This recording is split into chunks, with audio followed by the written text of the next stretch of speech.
Welcome to Kermode Uncut. It's that time of year. We're past the midway point in the year, and I'd like to look back on the first 6 months of the year and give you my top 10 best and worst films of the year so far. Now, in the past, I've had this strange rule about films that opened in January and February but were eligible for awards. I kind of thought of as last year's films.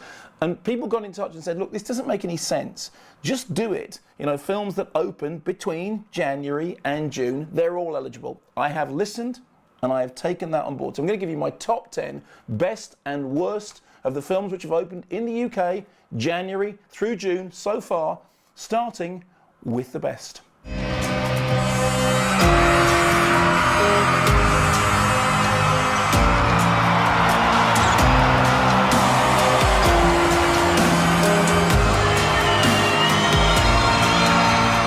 Number 10 in my list of the top 10 films that are opened in the UK so far this year is Fan, which I really, really enjoyed. It's a thriller starring Shah Rukh Khan as a celebrity and that celebrity's young, obsessive fan. In many ways, it has elements of the King of Comedy. It also has a kind of Bourne-style chase action element to it. It has fantastic special effects work by Greg Cannon, which enables Shah Rukh Khan, who gives a wonderfully nuanced performance, to play both the young and old characters. I really enjoyed the film, but one of the things I liked about it most was it was great to have this properly press shown, because we've been saying for ages and ages Bollywood movies often get overlooked by the UK press because they don't get national press shows. This did get properly shown, and I'm really glad because I really liked it. Number 10 in my top 10 films of 2016 so far.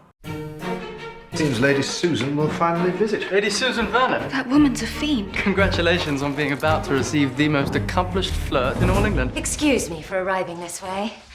What a delightful family pose. At number 9, how lovely to have a Whit Stillman film in my top 10. At number 9, Love and Friendship, which is an adaptation of a Jane Austen novella. It takes the story of one novella and the title of another early novella, and it's a fabulous film with a great central performance by Kate Beckinsale as this incredibly manipulative character who we love because she's so smart and so funny and so brilliantly in control of not only her destiny but the destinies of everybody else. I have to say, the show is almost stolen by Tom Bennett, who pulls off what is, for my money, the comedy coup of the year. But in the end, it's all down to the genius of Whit Stillman. It's so good to have him back. I can see Sir James is a kind man, but marriage is for one's whole life. Not in my experience.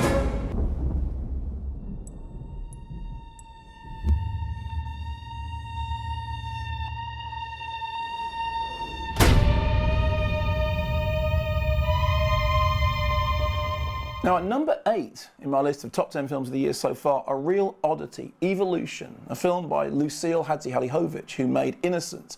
This is a very strange, dark fairy tale story about a community of boys growing up in this seaside area, all being looked after by very matronly women who seem to have some strange secret society which is playing out, and you can't quite get to the bottom of what it is. In many ways, the film reminded me at times of Never Let Me Go. It certainly had an edge of that horror, but it also had extraordinary beauty. Visually, it was rich and a real feast for the eyes. And it was one of those films that the more you watched, the more you saw. And having seen it, I was left thinking about it for days and weeks after. Hunt a sea monster. Cut out its heart. You will become pregnant. I have no idea how much I wanted you. On to number 7, and fairy tales are still going strong in Italian director Matteo Garrone's wonderful Tale of Tales, an English language film which has got a compendium of stories based on the work of Giambattista Basile. Now, despite the fact that the source material was described in its subtitles, basically stories for the young ones, this film is definitely for adults. It has meaty heart-munching, it has bawdy romping, it has properly toothy creatures. The film reminded me to some extent of Company of Wolves and Angela Carter, although there's a little bit of William Burroughs in there too. Terrific as well to see Toby Jones giving another top-notch performance.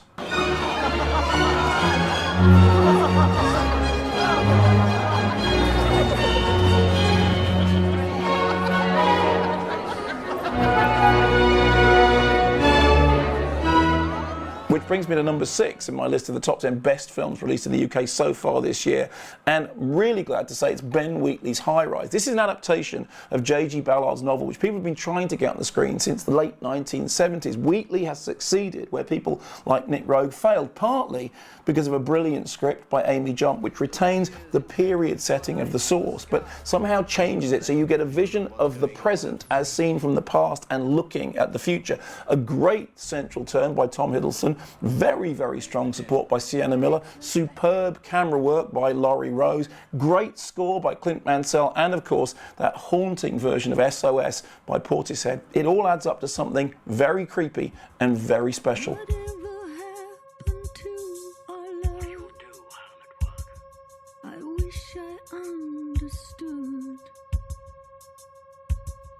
It used to be so nice, it used to be so good.